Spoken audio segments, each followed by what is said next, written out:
छाती पर बिरसा फूले अम्बेडकर, जातिवाद के छाती पर बिरसा फूले अम्बेडकर।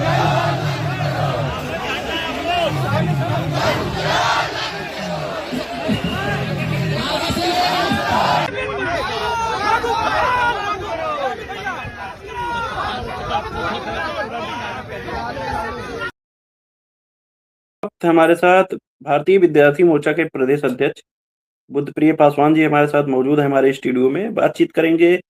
बुद्धप्रिय पासवान जी, यूजीसी के समर्थन में देश भर में यूनिवर्सिटी कॉलेजों में भी देखने को मिला कि जो बहुजन छात्र छात्राएं हैं वो सड़कों पर निकलना चालू हो गए हैं।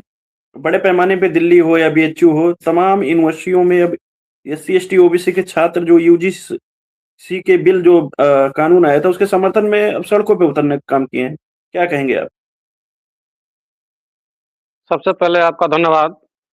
अभी जो यूजीसी के मामले पर पूरे देश में जो लोग सड़कों पे हैं, तो कहीं न कहीं यूजीसी के मामले को लेकर के अभी ये जागृति बड़े पैमाने पे हुई कि जो यूजीसी ये आया हुआ है, ये इसका इफ़ेक्ट क्या है, इसका प्रभाव क्या है? क्योंकि बड़े पैमाने पे देखने को मिलता था कि प जो है शेड्यूल कास्ट के लोग साथ में, शेड्यूल ट्राइब के लोग साथ में बड़े पैमाने पे यूनिवर्सिटियों में जो है दुर्व्यवहार होते थे।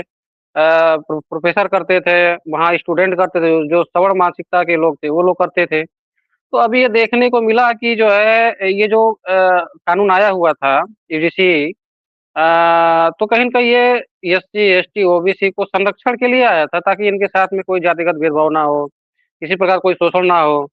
तो अभी ये ओबीसी के लोगों को भी जानकारी बड़े पैमाने पे हो गई है कि ये जो कानून आया था, ये जातिगत जो व्यवहार होता है ओबीसी के लोग साथ में उसको रोकने के लिए लाया गया था। तो ये ओबीसी के लोगों को भी बड़े पैमाने पे जानकारी हो गई। तो जब ये जानकारी हुई कि हमारे लिए जब कानून आया, हमारे संरक्षण के लिए आया, सुरक्षा के लिए आया और इसको जो है ब्राह्मणों के द्वारा या सवर्णों के द्वारा जो है प्रदर्शन करके इसको कोर्ट ने रोक लगा दी। तो अभी उनको ये पता चल गई है कि ये लोग हमारे विरोध में सदियों से रहे, आज भी हमारे विरोध में हैं और यही लोग शोषण करने वाले लोग हैं। हमारे साथ में कोई ये ओबीसी को ये तो अभी पता चला कि जो है जो मुसलमान हैं, वो कभी हमारे अधिकारों का विरोध नहीं किया। तो हमारे अधिकारों का विरोध करने वाले तो ये सवर्ण लोग रहे। तो अभी ये जी, जानकारी होने बुद्धप्रिय के बाद पासवान ही जी, ये कह रहे हैं कि छात्रों का एहसास हुआ है, एससी एसटी ओबीसी के छात्रों को या उनकी कम्युनिटी को एहसास हो रहा है। लेकिन जिनका वोट लेकर जो नेता, विधायक, एमएलए, एमपी लोग हैं, जो मेंबर ऑफ पार्लियामेंट जाते हैं, 131 सांसद हैं एससी एसटी के और साथ में ओबीसी के जो सांसद, विधायक चुन के जाते हैं, वो लोग खामोश हैं। बहुत सारे लोग पीडीए की नारा लगाते हैं, बहुजन समाज की बात करते हैं, लेकिन जैसे ही ये बिल आता है तो तमाम जो पार्टियां हैं उन्होंने किनारा खींचते हुए सुप्रीम कोर्ट का सम्मान किया, इस बिल को स्टे जो लगाया और देखने को मिला कि अब स्टूडेंट भी आवाज उठाना चालू किए कि हम लोग तो एससी एसटी ओबीसी के लोग आप लोग को चुनकर मेंबर ऑफ पार्लियामेंट बनाते हैं, लेकिन 131 सांसद के होने के बावजूद भी इस देश में बहुजनों के अधिकारों पर हकमारी होती है। जब उनके समर्थन में कोई कानून बनता है तो ये लोग बड़े पैमाने पर रोडों पर उतर कर उसका बिल रुकवा देते हैं। तो आप इसको किस तरह देखते हैं आप? नहीं, अभी ये तो जानकारी या समझदारी हो गई कि जो ओबीसी के नेता हैं, जो पीडीए के नाम पे या तमाम पार्टियों में जो ओबीसी के नेता हैं, ये ओबीसी के लोगों को अभी उनको भी ये जानकारी हो रही है, समझदारी हो रही है कि आरएसएस या बीजेपी के लोग केवल जो है कांग्रेस के लोग या समाजवादी में जो लोग समाजवादी के लोग हैं, ये लोग केवल ओबीसी का इस्तेमाल करते हैं। ये लोग केवल ओबीसी का इस्तेमाल करते हैं कि जब इनको वोट की ज़रूरत होती है तो ये वोट लेते हैं। लेकिन जब इनके संरक्षण का मामला आता है, कोई इनके अधिकार का मामला आता है, तो ये लोग जो है चुप रहते हैं। तो अभी इनको ये समझदारी आ रही है। दूसरी चीज़ ये है कि अब लोगों को गुमराह करना पॉसिबल नहीं है। अभी इस देश में लोग ये जान चुके हैं कि कौन लोग हैं, किसके साथ में शोषण करने वाले लोग हैं। तो बहुत सारी ऐसी चीज़ें जागरूकता से ही आई है। आज अगर वो ये देख रहे हैं, चाहे समाजवादी में लोग हों, चाहे या भाजपा में लोग हों, तो कहीं न कहीं जो ओबीसी के अधिकारों का विरोध करने वाले लोग वही लोग हैं। एससी-एसटी के अधिकारों का तो विरोध सदियों से किया। हालाँकि एससी-एसटी इतना जागरूक है कि वो अपने अधिकारों के प्रति हमेशा सचेत रहता है और लड़ता रहता है। लेकिन ओबीसी के लोग क्या हिंदू के नाम पर जो है उनके खेमे में जमा होते थे। अब उनको ये एहसास हो रहा है कि अगर हम हिंदू हैं, वह भी हिंदू हैं, हम भी हिंदू हैं, तो हमारे साथ में भेदभाव क्यों? अभी उसको ये चेतना आ रही है। तो कहीं न कहीं ये जो हिंदू नाम का जो चोला, ये सदियों से लोग ओढ़े हुए लोग हैं, अभी ये लोग नंगे हो रहे हैं और ये अभी एसटी लोगों को ओबीसी जानकारी बड़े जी, पैमाने पे हो रही एससी है। एसटी ओबीसी के जो मेंबर ऑफ पार्लियामेंट है, विधायक है, उनको किस प्रकार सबक सिखाएं? क्योंकि ये तो समाज के नाम से चुन के जाते हैं उनके वोट लेकर। उनको सबक सिखाने के कुछ तो करना होगा ना बहुजन समाज के लोगों को, क्योंकि वोट तो इन्हीं का लेते हैं। लेकिन इनकी जब इनके अधिकार में कोई बिल पास होता है तो अभी तक कोई इस्तीफा नहीं देखने को मिला। नहीं, अभी सवर्ण लॉबी है, उसमें देखने को मिला था कि जो इस बिल आया इसमें शंकराचार्य हो या जो उनके कर्मचारी वर्ग हो या उनके नेता विधायक हो, वो लोग बड़े पैमाने पे पार्टियों को त्यागने का काम कर रहे थे। तो ये तो बहुजन समाज के या एससी एसटी ओबीसी के किसी नेता विधायक को मैंने देखने को मिला, क्या कहेंगे? अभी जो नेता विधायक हैं, कहीं न कहीं वो पार्टियों के गुलाम हैं। पार्टियों के गुलाम हैं और उनकी जो विचारधारा है उसके गुलाम हैं। वो वास्तविक रिप्रेजेंटेशन तो है ही नहीं। भाई संविधान में एससी-एसटी के लोग तो रिज़र्वेशन है, राजनीति में जो है उनको रिज़र्वेशन है, वो लोग तो चुन कर के जाते हैं, तो वह भी कहीं न कहीं वो पार्टी के गुलाम लोग हैं। कहने के लिए सांसद, विधायक समाज के ज़रूर हैं, लेकिन वो उन पार्टियों के गुलाम लोग हैं। ऐज ए बाबा साहब अम्बेडकर ने इन नेताओं से तो अपेक्षाएँ खत्म की, कि जो पार्लियामेंट में चुनकर जाने वाले एससी-एसटी के नेता हैं, ये समाज के नेता ज़रूर हैं, लेकिन ये समाज के दलाल हैं। बाबा साहब ने इस सब का इस्तेमाल किया हुआ था।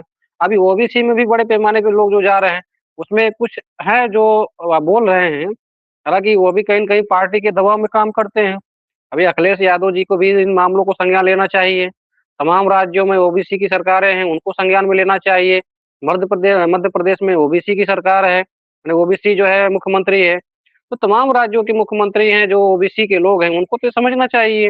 ये जो दूसरी चीज़ जो ये यूजीसी आया हुआ है, ये किसी के अधिकार को अधिकार वंचित करने के लिए नहीं लाया गया है, वो तो संरक्षण देने के लिए लाया गया है। भाई जो भी गलत किसी के साथ में गलत करेगा, तो उसका उसका प्रभाव उसके ऊपर तब होगा ना, और वो भी तब होगा जब जाँच-पड़ताल होगी और जब मामला ये पाया जाएगा कि नहीं इनके साथ में गलत व्यवहार हुआ है।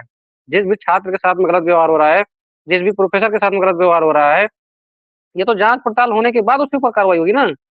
तो कैसे ये पता चल गया कि हमारे साथ में इन सवर्णों को कैसे पता चल गया कि हमारे साथ में जो है दुर्व्यवहार होगा, हमारे साथ में ये गलत करने के लिए कानून लाया गया है। भाई कानून लागू ही नहीं हुआ, तो ये कैसे उनको पता हो गया? तो कहीं न कहीं इनकी मानसिकता जो है वो दूषित है, वो शोषण करने वाले लोग हैं और सदियों से शोषण किए हैं, वो इसका इतिहास रहा है। भाई 118% की जो वृद्धि हुई है, तो कहीं न कहीं वो वृद्धि कैसे हुई? कहीं न कहीं लोगों ने शोषण किया हुआ तभी तो वृद्धि हुई। तो वो मैसेज इसको जो देंगे है वो चाहते हैं कि बुद्धप्रिय हाँ, पासवान हम जी? जी, आप क्या मैसेज देना चाहेंगे हमारे चैनल के माध्यम से एससी एसटी ओबीसी के लोगों तक या जो स्टूडेंट हैं? क्योंकि अभी भी बहुत सारे जो एससी एसटी ओबीसी के लोग हैं इस भ्रम में जी रहे हैं कि वो उनको सारे हक अधिकार बिना लड़े मिल जाएंगे और हिंदू जो व्यवस्था है उसमें वो लगे रहेंगे तो उनको बहुत सारे अधिकार मिल जाएंगे, क्या कहेंगे आप? उनके समर्थन में लोग बहुत सारे लोग खड़े हैं, क्या कहेंगे आप? देखिए माँगने से कुछ नहीं मिलने वाला है। माँगने से केवल गुलामी मिलने वाली है। अधिकार के लिए लड़ना पड़ता है, बगैर लड़े कुछ मिलने वाला नहीं है। आज संविधान में जो भी अधिकार मिले हुए हैं, वो माँगने से नहीं मिले हुए हैं। उसके लिए तमाम महापुरुषों ने कुर्बानियाँ दी हुई हैं, त्याग किए हुए हैं, तभी जा जाकर के संभव हुआ है। तो ये माँगने से कुछ मिलने वाला नहीं है, लड़ना पड़ेगा। दूसरी चीज़ है, अभी मैं आज की घटना बताऊँ, अभी इलाहाबाद यूनिवर्सिटी का ही एक कॉलेज है, वहाँ भी जो है एक प्रोफ़ेसर है, अमित मिश्रा नाम का एक प्रोफ़ेसर वहाँ एक छात्र के साथ में दुर्व्यवहार किया। 2 छात्रों में यूजीसी के मामले को लेकर के विवाद हुआ। अभी मैं उसकी घटना मैं आपको ज़िक्र करूँ, तो यूजीसी के मामले को लेकर के छात्रों में विवाद हुआ। वो मामला जो है प्रोफ़ेसर के पास गया, तो प्रोफ़ेसर को समझाने की ज़रूरत थी, तो वो जो दूसरी मानसिकता का प्रोफ़ेसर है, अमित मिश्रा नाम का प्रोफ़ेसर है, उसने क्या किया जो एससी या बीसी का जो छात्र था, उसको जो है मारा, उसको जो है ऊट-पटांग गालियाँ-गलौच किया और जो जो फॉरवर्ड का जो था उसको जो है कुछ नहीं कहा, उसको संरक्षण दे रहा है। तो कहीं न कहीं ये वो वास्तविकता है और बल्कि बल्कि जो वो प्रोफ़ेसर यह भी कह रहा है कि तुमको फ़ेल कर देंगे, तुमको बैक लगा देंगे। तो कहीं न कहीं उनकी ये मानसिकता दूषित है, तभी तो ये ऐसी बात कर रहे हैं। तो ऐसे लोगों के लिए वो कानून लाया गया था। ये प्रोफ़ेसर क्या पढ़ाएँगे? जो जाति ऊँच-नीच की भावना जो है, जो विद्यालय में रख रहे हैं, यूनिवर्सिटियों में कर रहे हैं, क्या वो पढ़ाएँगे? उनके अंदर कौन-सी विचारधारा है? कौन-से विचार हैं? वो प्रोफ़ेसर तो कोई गुण ही नहीं है। तो जी, कहीं न तो कहीं वो मैं लोग जो है षड्यंत्र करके तो आए हुए हैं। सब दूसरी चीज़ है, मैं आपके चैनल के माध्यम से ये बता दूँ कि आपके चैनल के माध्यम से मैं इतना ही संदेश देना चाहूँगा कि जो भी एससी, एसटी, ओबीसी के लोग हैं, पहले इस चीज़ को जान लें कि वो हिंदू नहीं है। क्योंकि हिंदू के नाम पर वो लोग गुमराह हो जाते हैं, डाइवर्ट होते हैं। पहले वो लोग ये जान लें कि एससी, एसटी, ओबीसी के लोग हिंदू नहीं हैं और संवैधानिक हिंदू नहीं हैं। दूसरी चीज़ है संविधान में उनको जो अधिकार मिला हुआ है हिंदू के नाम पे नहीं है। तो जो भी हिंदू, हिंदू कहने वाले लोग हैं, भाई शोषण करने वाला हिंदू जिसके साथ में शोषण हो रहा है वो भी हिंदू कैसे हो सकता है? गुलाम बनाने वाला का धर्म एक और गुलाम बनने वाले का धर्म एक कैसे हो सकता है? तो इस बात को समझना होगा और एससी, एसटी, ओबीसी के लोग इतना ये जान लें कि हिंदू के नाम पर केवल देश में ठगी हो रही है। लोग गुमराह किया जा रहा है, धोखे धोखे में रखा जा रहा है। जो अधिकार मिला हुआ है समाज के नाम पे है, एससी को एससी के नाम पे है, शेड्यूल कास्ट के नाम पे है, एसटी को शेड्यूल ट्राइब के नाम पे है, ओबीसी को ओबीसी के नाम पे अधिकार है।